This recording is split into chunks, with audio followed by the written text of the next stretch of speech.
네, 시장의 흐름이 아주 그냥 정신이 없습니다. 7만 달러 위에서 자리하고 있다가 갑자기 쏟아지면서 지금 6만 6천 달러 부근에 대한 지지 테스트가 이어지고 있습니다. 국내 같은 경우에는 이 김치 프리미엄 때문에 조금 더 큰 폭의 급락 양상으로 느껴지기도 하는데 이게 과연 반등 국면으로 이제 또 모멘텀이 바뀌게 될 것인가 아니면 여기서 추가적인 조정이 발생하게 될 것인가 왜 갑자기 이렇게 되도 않는 흐름이 나와서 개미 투자자들을 깜놀하게 만드는 것인가? 이게 바로 말로만 듣던 반감기 직전 개미 털기의 전형적인 양상이 될 것인가? 여러 가지 생각들을 갖게 만드는 그런 상황이 지금 펼쳐지고 있습니다. 한국 시간으로는 아마 아침에 자고 일어나셔서 가벼운 마음으로 토요일 아침을 맞이하려고 하셨던 분들은 심장이 조금 쫄깃한 느낌을 받으셨을 것 같고 특히나 이제 비교적 최근에 시장에 들어오신 분들은 이런 흐름이 좀 깜짝 놀란다라고 느끼실 수 있는데 그래도 사실 이게 전형적인 비트코인의 조정 폭 치고는 귀여운 수준이라는 걸 또 함께 생각해 볼 필요도 있을 것 같습니다. 하루 사이에 빠진 게 그래봤자 5% 수준이거든요. 이게 워낙 막 하루에 20% 30% 빠진 적도 있다 보니까 이 정도의 흐름은 그래도 변동성이 조금 완화된 측면을 보여주는 게 아니냐라고도 해석할 수는 있지만 그럼에도 불구하고 가급적이면 또 이런 상황은 마주치고 싶지 않은데 어쨌든 지금 우리는 결과적으로 24시간 동안 5% 수준의 급락세를 보이고 있는 비트코인의 모습을 바라보고 있습니다. 비트코인이 이 정도로 흔들리다 보니까 알트코인들도 지금 상황이 난리가 아닙니다. 이더리움은 다시 3,100달러대로 후퇴를 했고 3,000달러 위에 자리를 해주고 있다는 것은 다행인데 여기서 이제 3,000달러가 깨지면 2,800달러, 2,500달러 이렇게까지 열려있기 때문에 지금 구간에서 가급적이면 3,000달러 위에서 이번 급락세가 마무리되면 참 좋은 상황이다. 이 정도로 정리할 수 있을 것 같습니다. 비트코인, 이더리움 이렇게 시장의 대장들이 급락세를 보이다 보니까 나머지 알트코인들도 말할 것도 없죠. 지금 시총 상위 10위권에 있는 그래도 메이저 알트들도 10에서 20% 사이의 조정을 받고 있습니다. 맨 오른쪽이 지금 24시간 상황인데 비트코인이 한 5% 빠지니까 솔라나도 13% 가까이 빠지고 XRP 도치, 톤 최근에 엄청난 폭등세를 보였던 톤 카르다노, 아발란체도 10에서 20% 수준의 급락세를 지금 확인해주고 있습니다. 비트코인이 좀 더 빠지면 진짜 알트코인들은 한 40% 정도까지도 조정이 올 수가 있는데 가급적 그런 상황은 펼쳐지지 않으면 좋겠다. 이런 생각이 드는 것은 꼭 기분 탓만은 아닌 것 같습니다. 공포 탐욕 지수 하루 전보다 7포인트 빠진 72를 기록하면서 극단적인 탐욕 단계로 후퇴를 했습니다. 비트코인 도미넌스는 엄청 빡세요. 지금 55.6%대에 자리하고 있어서 지금 거의 꽤 근래 들어서는 가장 높은 비트코인 도미넌스 상황을 보여주고 있습니다. 이 정도면 한 2, 3년 최고치 정도에 해당할 거예요. 과연 왜 이렇게 갑자기 쏟았을까? 여러 가지 이야기들이 나오고 있는데 개인적으로는 중동 리스크가 직접적인 영향을 미치지 않았을까라고 바라보고 있습니다. 중동 리스크가 직접적인 악재로 작용했다는 것은 비트코인이 가지고 있는 위험 자산으로서의 특성에 이런 악재가 고스란히 소화가 됐다라고 이제 해석을 할 수가 있는 건데 이란이 지금 이스라엘과 직접 공격을 벌일 가능성이 상당히 깊이 있게 제시가 되고 있는 상황이고 이를 통해서 중동 리스크, 중동 불안이 고조되면서 금값은 2,400달러 사상 첫 돌파, 새로운 올타임 하이를 만들어냈습니다. 그러니까 금 그리고 국채 수익률이 빠졌다라는 것은 이제 국채 가격이 높아졌다라는 거고 중동 리스크가 고조가 되니까 당연히 유가가 급등할 가능성이 더 높아졌고 인플레이션 자극 요인, 직접적인 인플레이션 자극 요인 이 될 수밖에 없고 이거는 금리 인하 시점을 늦추는 재료가 될 수 있고 이렇다 보니까 전반적으로 증시와 크립토 이 암호화폐 시장에는 위험자산 시장에는 이렇게 악재로서 작용할 수 있는 가장 직접적인 재료 이 중동 전쟁 리스크가 지금 강타를 했다라고 바라볼 수가 있습니다. 여기서 우리가 체크를 해야 될 것은 비트코인 투자자로서 암호화폐 투자자로서는 크립토 특히 비트코인이 리스크 해지 역량을 가지고 있다 내지는 가졌으면 좋겠다 내지는 더 강화됐으면 좋겠다 이런 생각을 할 수 있는데 지금 이런 리스크 앞에서 이렇게 꼬라박는 상황을 보면 전형적인 위험 자산의 특성이 아직 비트코인에는 강하게 담겨 있다라고 바라볼 수가 있는 거죠. 그래서 우리는 지금 위험자산 시장에 들어와 있습니다. 비트코인 맥시멀리스트들은 비트코인을 안전자산으로 평가를 하고 리스크 해지 역량이 충분하다라고 주장을 하기도 하지만 냉정하게 보면 아직 위험자산이라는 거죠. 그래서 며칠 전에도 이렇게 자꾸 좋은 얘기들만 나올 때 뒤통수 맞을 조심을 해야 된다. 이게 위험자산이기 때문이다. 이런 말씀을 드렸었는데 이게 또 하필 이렇게 중동 리스크가 덮치면서 우리 지금 한 방 맞은 거죠. 그래서 비트코인을 비롯해서 암호화폐는 여전히 위험자산이다라는 것을 투자자로서는 꼭 이렇게 염두에 두고 이 시장을 바라보고 접근을 해야 하지 않을까 뭐 그런 생각을 다시 한번 갖게 된 계기가 아닐까 싶기도 합니다.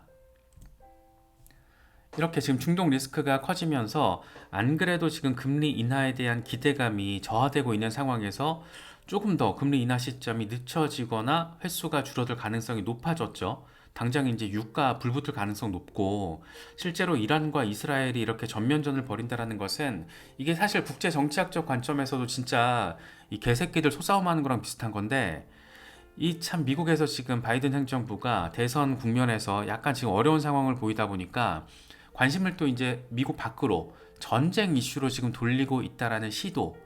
예, 그래서 지금 이게 진짜 약간 어느 정도 연출됐다라는 느낌이 들기도 하는데 그렇다 보니까 더 짜증나는 거죠. 우리 같은 투자자들 입장에서는. 어쨌든 그리하여 전쟁 리스크가 커지고 실제로 이란과 이스라엘의 전면전을 치르게 된다라면 정말 이란 이스라엘 전쟁으로 이게 격화된다라면 한동안 이게 또 어려워질 가능성이 매우 높아지는 거죠. 특히 유가가 치솟으면 인플레이션 직접 자극. 안 그래도 지금 인플레이션이 잡히지가 않아서 금리 인하, 상반기 금리 인하는 물 건너갔고 연내 3번 기대감에서 지금 한 2번 정도로 줄어든 상황인데 이런 상황에서 라파엘 보스틱 애틀란타 연은 총재는 연말 이전에 금리 한 번 인하로 예상이 된다. 우리는 서두르지 않을 것이다. 인플레이션이 계속 하락하겠지만 그 속도가 점차 느려질 것이다. 다 알고 있는 거예요. 지금 얘네들은 이미 정보 수집 다 끝났고 분석까지 끝나서 이런 상황들 다 고려해서 지금 말을 살살 나이브하게 지금 흘리고 있는 거죠. 같은 날 샌프란시스코 메리 데일리 연은 총재도 이런 얘기를 합니다. 금리 인하 시급한 상황 아니다. 인플레이션이 2%까지 완전하게 내려간다라는 확신이 있을 때까지 기다려야 한다. 인하 안 하겠다라는 얘기를 지금 비둘기파의 상징성을 가진 메리 데일리 연은 총재도 이런 얘기를 하고 있습니다. 그런데 저쪽에서는 지금 전쟁하려고 그러고 있고 되게 상황 지금 골 때리게 돌아가고 있는 거고 위험자산 시장에 접근하고 있는 우리 같은 특히 개미 투자자 입장에서는 상당히 보수적이고 안정적인 투자 스탠스가 올해 1년 동안 필요하다. 뭐 이렇게도 정리가 될 수 있겠죠. 이게 긍정적인 재료가 워낙 많은데 그럼에도 불구하고 이렇게 거대한 악재들, 이 거시경제, 글로벌 경제 차원에서의 지금 재료들이기 때문에 이런 거 무시하고 무조건 반감기, 무조건 ETF 이런 것만 매달려서는 저 개인적으로는 조금 긍정적이지 않을 것 같다. 이런 생각이 요즘에 최근 한 1, 2주 동안 많이 드는 것 같습니다. 비트코인 급락 원인, 또 다른 원인으로 워처그루가 이런 얘기를 합니다. 하락 이유가 분명하지 않다. 완전 재미없는 얘기죠. 이런 얘기를 하는데 24시간 동안 거래량이 15% 정도 증가했기 때문에 조정 가능성이 높다. 그래서 향후 24시간 동안 가격이 다시 상승할 것이다. 이렇게 조금 덤덤하게 이야기를 하고 있습니다. 재밌는 상황이죠.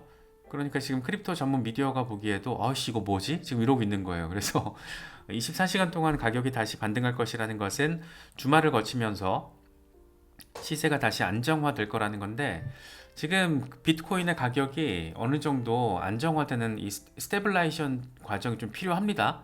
지금 너무 이렇게 변동성이 아래 위로 꼬라 박았다가 급등했다가 이러고 있는데, 이러면 알트 시즌에 대한 기대감이 계속 미뤄질 수밖에 없기 때문에 비트코인 가격 안정화 국면을 또 우리가 기대를 해야 되는데, 그런 얘기 지금 하고 있는 거죠.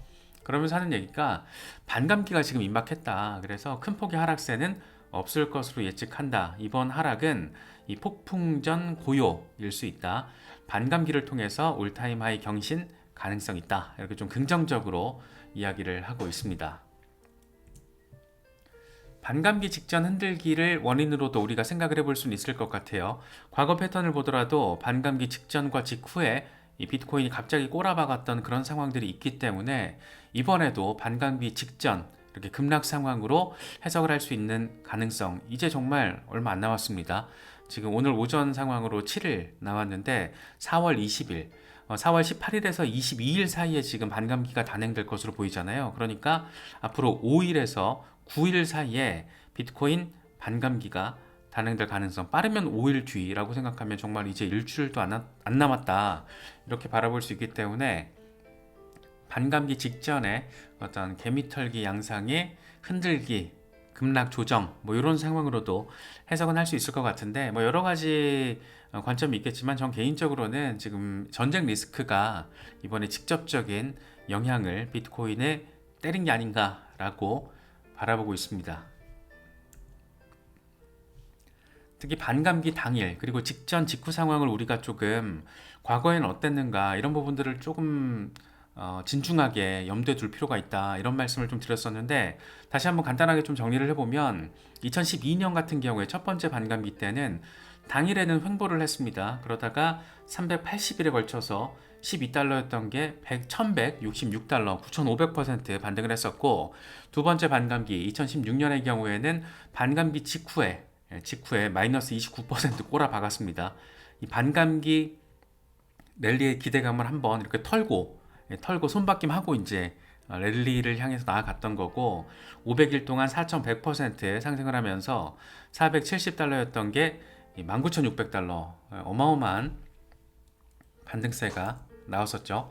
이 세 번째 반감기, 저번 반감기 같은 경우에는 반감기 직전에 마이너스 17%를 꼬라 박았습니다.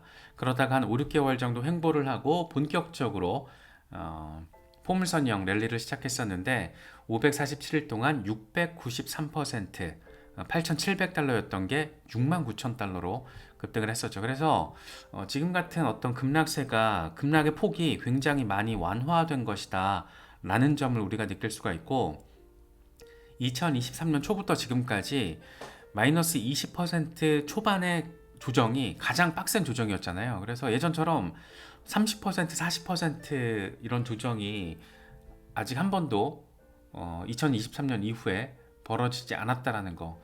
기껏 10%도 안 되는 어떤 데일리 조정 폭을 보고 심장이 후들리면 아직 이 시장을 맞이할 우리가 또 준비가 안 됐다라고도 생각을 할 수 있겠죠. 물론 바라보기 싫죠. 누가 하루에 5%, 10% 빠지는 걸 바라보고 싶겠습니까? 그런데 이 시장은 그런 가능성이 있고 충분히 있고, 예전에는 3, 40% 정도로 굉장히 급격했다. 그렇기 때문에 우리는 언제나 이런 급락 조정의 가능성을 염두에 두고 급등에 대한 준비를 해야 된다 라고 좀 정리를 하는 게 그래도 좀 객관적으로 지금의 상황을 바라보는 자세가 아닐까 싶기도 합니다. 지금 뭐 정신 하나도 없어 보이는데 당장 다음 주에 월요일에 거대한 재료 하나가 지금 대기를 하고 있습니다. 블룸버그가 아예 날짜를 박았더라고요. 이르면 15일에 비트코인과 이더리움 현물 ETF 승인이 예정돼 있다, 이런 얘기를 합니다. 비트코인 현물 ETF 뿐만 아니라 이더리움 현물 ETF까지 지금 홍콩에서 먼저 승인이 될 수 있는 상황을 블룸버그가 아예 날짜를 박아서 상당한 관심을 받고 있습니다. 지금 전해지고 있는 내용들을 정리를 하면 15일에 승인이 되고, 거래 시작은 비트코인 같은 경우에는 4월 말, 이더리움 현물 ETF 같은 경우에는 5월 초, 이 정도로 얘기가 나오고 있는데 굉장히 흥미롭습니다.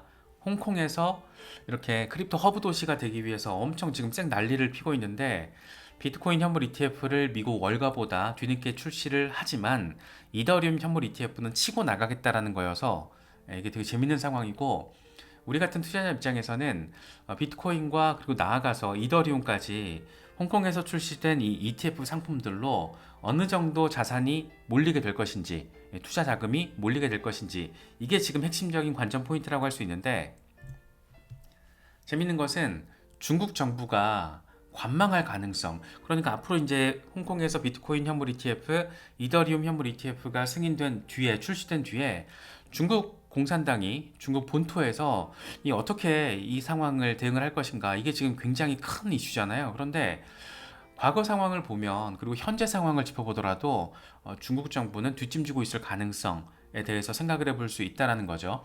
지금 자국민 상당수가 실물 자산으로 투자를 다각화할 가능성에 대해서는 중국 정부도 인식을 하고 있을 거라는 겁니다. 그래서 이왕이면 미국 경제와 상관없는 자산에 투자를 하는 것을 중국 정부 입장에서는 선호를 할 것이고, 거기다가 비트코인은 금지를 하고 있지만 어쨌든 홍콩을 통해서 중국에서 출시된 비트코인 현물 ETF로, 이더리움 현물 ETF로 본토 자금이 들어가는 거에 대해서는 뒷짐지고 있을 가능성에 대한 이야기들이 지금 나오고 있는 겁니다. 그리고 홍콩에서 비트코인 ETF를 승인을 하게 될 경우에는 2013년 이 소액 투자자들이 주도했던 강세장과 비슷한 열풍 가능성, 이 10X 리서치에선 이런 얘기도 했었잖아요. 당시에 이제 10달러짜리가 1000달러까지 폭등을 했었던 건데, 과연 이번에 중국 정부가 어떤 스탠스를 보일 것이냐, 개인적으로는 이게 뭐가 있구나 싶었다는 생각이 들었던 게, 이더리움 현물 ETF까지 동시에 승인을 할 수 있다라는 거. 그리고 블룸버그가 약간 얘들도 가짜뉴스 많이 진짜인 것처럼 포장을 하는 경우도 왕왕 있는데, 사실 이런 어떤 상품 출시와 관련된 전망들은 얼추 적중하는 경우가 상당하기 때문에, 요거 지금 뭐 듣고 쓴 얘기거든요. 그래서 비트코인과 더불어서 이더리움 현물 ETF까지 승인이 된다는 것은 이 중국 공산당이 어떤 중국 정부의 어떤 시그널 없이는 불가능하지 않을까. 중국이라는 이 시스템 체제를 통해서 봤을 때, 그리고 홍콩이라는 독특한 어떤 지금 상황을, 관계성을 가지고 있는 도시에서, 중국의 도시에서 이런 상황이 펼쳐지고 있다는 것은 이 크립토 허브로서 도약을 하겠다라는 중국 행정부의 굉장히 강력한 의지다. 뭐 이렇게도 바라볼 수 있을 것 같고, 과연 중국 본토 자금까지 들어오게 된다면 어떤 상황이 펼쳐지게 될 것인가, 상당히 흥미로운 지점입니다. 홍콩에서 비트코인 현물 ETF와 이더리움 현물 ETF가 승인이 되면 중국 관련 알트코인들을 조금 집중해서 바라보실 필요도 있을 것 같아요. 관심 있는 분들은. 지금 이미 네오와 비체인이 움직이기 시작했는데, 네오는 이제 중국 최초의 알트코인이라는, 중국의 이더리움이라는 별칭을 가지고 있고, 비체인은 뭐 워낙 펀더멘털이 탄탄해서 시장의 평가가 이미 끝난 프로젝트, 그런데 시세는 개판, 뭐 그런 상황이어서 지금 얘네들이 반등세가 나오는 것은 이 홍콩 ETF 이슈 때문이라고 보는 게 맞거든요. 그래서 실제로 승인됐을 때 어떻게 될지 그 흐름도 한번 체크해 보시면 좋을 것 같고, 홀더분들은 뭐 조금 긍정적인 재료로 바라보시면 어떨까 생각이 듭니다.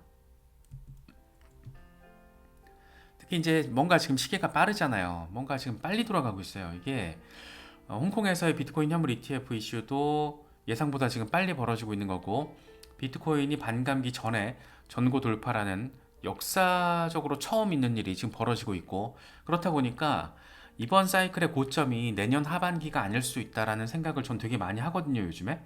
그래서 특히 그게 패턴을 대입을 하면 내년 하반기가 돼야 맞는데, 뭔가 지금 시기가 빨라졌다라는 점, 이 넥소의 공동 설립자 안토니 트렌체프도 비슷한 얘기를 합니다. 이번 반감기 사이클 정점은 올해 연말이나 내년 초 가능성이 있다. 현물 ETF 승인으로 인해서 이번 강세 사이클이 과거보다 일찍 시작됐다. 그런데 지금 여기에 홍콩의 현물 ETF 소식까지 더해진 상황이잖아요. 그래서 뭔가 빨라요. 그래서 더 짧고 폭발적일 수 있다. 특히 반감기 전에 전고 돌파를 했다라는 거, 그런 것들 때문에 시장의 어떤 사이클 지속 기간과 강도를 예측하는 게 훨씬 더 까다로워졌다. 그래서 우리도 표현을 했던 게 미지의 영역으로 지금 들어섰다, 이렇게 표현을 하는 게, 이게 쉽게 이 시장의 직접 플레이어라고 하더라도 이게 예측하기가 간단치 않습니다. 간단치 않기 때문에 이런 점들을 우리 같은 힘없는 개미들 입장에서는 더 예민하게 이런 것들을 좀 바라보고 해석하고 분석하려고 리서치하는 노력이 있어야 할 것 같고, 그런 것들이 없다라면 아마 상당히 힘든 시장 사이클이 될 수도 있고, 그렇기 때문에 조금 이렇게 이전 역사적인 패턴을 단순 대입해서 그거에 때려 맞춰 가지고 바라보기에는 어쨌든 지금 변수가 등장했다, 이런 부분들도 참고하시면 좋을 것 같습니다. 뭐 비트코인 맥스들도 그래서 올해 이제 연말이나 연초에 이번 사이클의 정점이 된다라고 했을 때 이제 맥스들은 이런 말 하는 거죠. 25만 달러 도달 가능성. 역시나 근거는 현물 ETF. 뭐 그런 상황입니다. 그래서 현물 ETF 때문에 기관들이 또 막 들어오고 있잖아요. 들어오고 있다라는 게 이미 하나둘 이렇게 리스트가 나오고 있습니다.